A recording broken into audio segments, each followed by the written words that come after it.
Alors, comment faire pour manger de bons raviolis? Au supermarché, un autre type de pâte industrielle fait recette.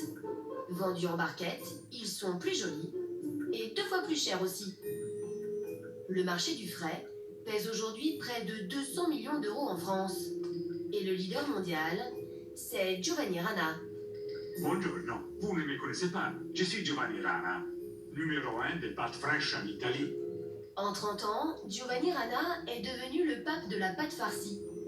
Dans les années 80, c'est le premier à mettre ses raviolis sous vide pour augmenter leur durée de vie. Le tout agrémenté d'un storytelling aux petits oignons, et le succès est immédiat. François-Xavier Goudemont est spécialiste en marketing des marques. Aujourd'hui, on achète l'histoire, l'authenticité, c'est-à-dire qu'on va retrouver à la fois sur le packaging, sur le site internet, même en publicité, ce qu'on appelle du storytelling.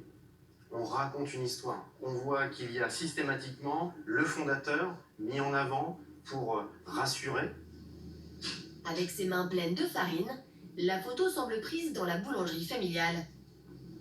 On retrouve le produit que l'on peut entrevoir grâce à cette transparence sur le packaging. Notons d'ailleurs aussi que ce packaging fait référence au sachet d'épicier italien que l'on retrouve un peu partout justement dans les quartiers dans ce beau pays d'Italie. Un épicier qui fabrique 350 sortes de farces différentes. Mais comment fait-il? Vous voulez vérifier comment moi, Giovanni Rana, j'ai fait les pâtes farcies? Téléphonez-moi. Je vous invite ici à Vérone. Pas tous, hein?